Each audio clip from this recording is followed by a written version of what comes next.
நீங்கள் இல்லாத போதும் யாராவது உங்கள் இந்த ரூமில் சப்போஸ் என் அக்கா இல்லை, ஐம் சேயிங் ஃப்ரெண்ட்ஷிப் சிஸ்டர்ஹுட்டில் இல்லைன்னா என் பாய் ஃப்ரெண்ட் யாரோ டேட் பண்ணுறேன்னா அவங்க இல்லைன்னா இந்த ரூமில் யாராவது அவங்க பற்றி ஏதோ தப்பாக சொன்னாங்கன்னா அவங்க முன்னாடியும் லவ் கூட பேசுனீங்கன்னா அவங்க முன்னாடியும் லவ் ஸ்டாண்டப் பண்ணணும்ல, அது பண்ணணும். அது க்ரீன் ஃப்ளாக்.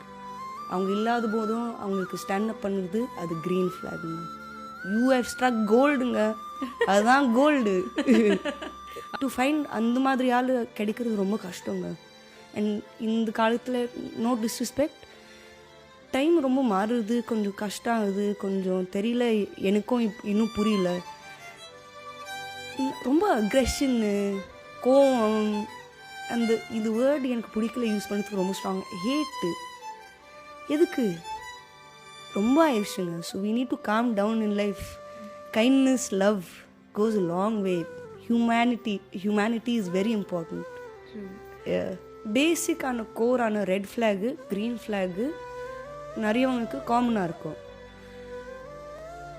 க்ரீன் ஃப்ளாக்னா I will start with positive first. Always nice to start positive. Green ஃப்ளாக்னா கன்சிஸ்டன்சி. நீங்கள் இருக்கீங்கன்னா கன்சிஸ்டண்ட்டாக இருக்கணும். Mutual respect, kindness, understanding, communicating. Red flags disrespect.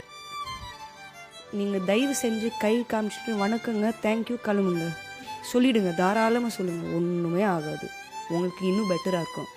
டிஸ்ரெஸ்பெக்ட்னா big நோங்க.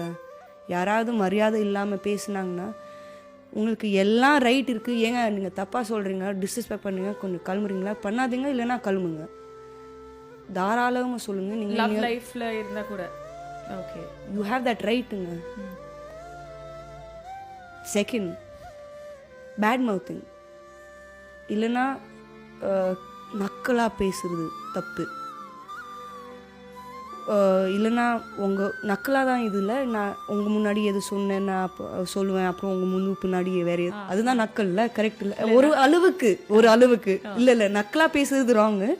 அதுக்கப்புறம் யாராவது வந்து ஓ நீங்கள் சமத்து இது அது உங்கள் மூஞ்சி மேலே சொல்லுவாங்க. நீங்கள் இல்லாத போது அவங்க வந்து வேறு யாராவதுக்கு வேறு எதுவும் சொன்னாங்கன்னா ஐயாச்சி மொக்க லூசரு தெரியல நான் அவங்க கூட. ஆனால் அது கண்டுபிடிக்கவே முடியாது.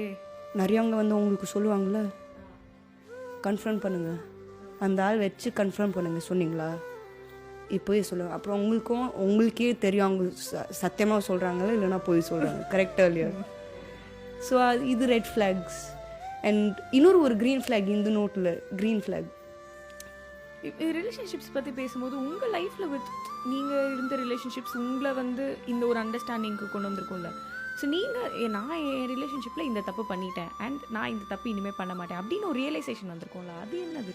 நிறைய வாட்டி நாங்கள் எல்லாம் தப்பு பண்ணுவோங்க, பட் பெரிய விஷயம்னா அது நம்புறது. Oh okay. Biggest thing you can டூனா அந்த தப்பு நம்புறது. ஆமாம் நான் தப்பு பண்ணேன், that itself is a big thing you can do. அது ஒரு பாதி பேட்டில் ஜெயிச்சிருக்கீங்க. ஐயோ தப்பு பண்ணிட்டேனே, அதுலேருந்து ஓடாதுங்க, அக்செப்ட் பண்ணுங்க, ஃபிக்ஸ் பண்ணுங்க and move on. that's the best you can doங்க. ஒத்துக்க வெயிட் சாரி லோக்கலாக பேசிட்டேன். தப்பு பண்ணிங்கன்னா ஒத்துக்குங்க, தப்பு பண்ணியிருக்கேங்க, இது சாரிங்க, இது எப்படி ஃபிக்ஸ் பண்ணால் நான் மறுபடியும் பண்ண மாட்டேன். ஸோ அது நிறைய ஆயிருக்குங்க. அகெயின் ஹியூமன்ல we all make mistakes. And இப்போ நீங்கள் ஒரு விஷயம் ரெண்டு விஷயம் சொன்னீங்க. ஒன்று வந்து ஹேட் ஜாஸ்தி ஆகிடுச்சு அப்படின்னு, இன்னொரு பக்கம் வந்து ஒருத்தங்களோட ஆப்சன்ஸில் கூட அவங்கள நமக்கு ரொம்ப பிடிச்சிருக்குன்னா அவங்களுக்காக நம்ம ஸ்டாண்டப் பண்ணணும் அப்படின்னு. இப்போ நான் சோஷியல் மீடியாவுக்கு வரேன். திங்க் சோஷியல் மீடியா வந்து சில நேரங்களில் கொஞ்சம் அன்கைண்டாக இருக்கும் அப்படிங்கிற மாதிரி தோணுது. ரீசெண்டாக வந்து ஸ்ருதி மேம் வந்து எப்போவுமே வந்து அவங்களோட பர்சனல் லைஃப் வந்து நிறைய சோஷியல் மீடியாவில் வந்து வெரி ஓப்பன் அழகாக அதை எல்லாமே வந்து ஷேர் பண்ணிகிட்டே இருக்காங்க. ரீசெண்டாக அவங்க பீரியட்ஸ் பற்றி அவங்களோட ஒரு பீரியட் எவ்வளோ டிஃபிகல்ட்டாக இருக்கும் அப்படிங்கிறத பற்றி பேசும்போது தான் ரொம்ப ஐ ஓப்பனிங்காக இருந்தது. Somebody is talking about this. Okay எனக்கும் அப்படி தான் இருக்குது, நானும் அதான் ஃபீல் பண்ணேன் அப்படின்னு நிறைய ரிலேட் பண்ணிக்க முடியுது. அண்ட் ஒரு தடவை அவங்க வந்து அவங்களோட ஒரு லிப் பிக்சர் ஒன்று போட்டிருந்தாங்க, ஒரு ஒரு வீங்கின மாதிரி ஒரு பிக்சர், லைக் அலர்ஜி சம்திங் அவங்களுக்கு இருந்ததுன்னு நினைக்கிறேன்.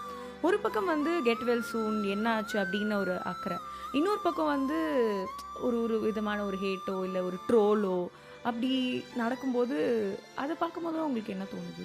Take the good in every thing. சிலவங்க மேபி பாவம் அவங்க லைஃப்பில் எதுவும் கரெக்டாக போகல, ஸோ அவங்களுக்கு அவுட்லெட் எங்கேன்னு புரியல. பாவம்